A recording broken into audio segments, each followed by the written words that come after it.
সালাম আলাইকুম প্রিয় ওমান প্রবাসীরা, অনুরোধ করতেছি ভিডিওটা সবাই শেয়ার করবেন, কারণ অনেক ভুল করতেছে আমাদের প্রবাসী ভাই ও বোনেরা। দেখেন, একটা ভাই 1-1.5 মাস 2 মাস আগে আমার সাথে যোগাযোগ করছিল। উনি আমার টাকাও দিছিল ওনার পাসপোর্টের কপি, পতাকার কপি বাইর করার জন্য। ওনার কোনো অ্যাড্রেস নাই, কোনো প্রমাণ ওনার কাছে নাই দেশে আসছে যে উনি, ঠিক আছে।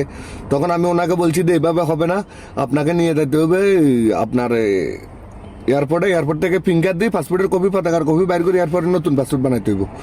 উনি পরে আর আমার সাথে যোগাযোগ করে নাই, কোন দালাল ধরি কারে ধরি, ডাইরেক্ট পাসপোর্ট একটা বানায় নিয়ে আসে, বুঝছেন না। এখন ভিসা লাগাইতে গেছে, বলছে যে তোমার পুরাতন পাসপোর্টের কপি লাগবো, তোমার পতাকার কপি লাগবে। উনি এগুলো এখন কই পাইবে? ওনার কাছে তো কোনো অ্যাড্রেস নাই, কোনো প্রমাণ নাই, যে কোনো নাম্বার নাই। তো এই জন্য আমি আপনাদেরকে অনুরোধ করতেছি আমার ভিডিওগুলো শেয়ার করবেন, কারণ এখান থেকে মানুষ উপকৃত হবে। দেখেন, উনি যে এত টাকা খরচ করে পাসপোর্টটা বানাইলো, এখন কাজের বেলা হইতেছে না। কি জন্য বানাইলো উনি এটা? পুরাতন পাসপোর্টের অ্যাড্রেস ছাড়া, আপনি পতাকার কপি ছাড়া কিভাবে পাসপোর্টটা বানালেন দালাল ধরি? বানাইলে লাভটা কি হলো? আপনি এখন ভিসা পতাকা লাগাতে পারতেছেন না।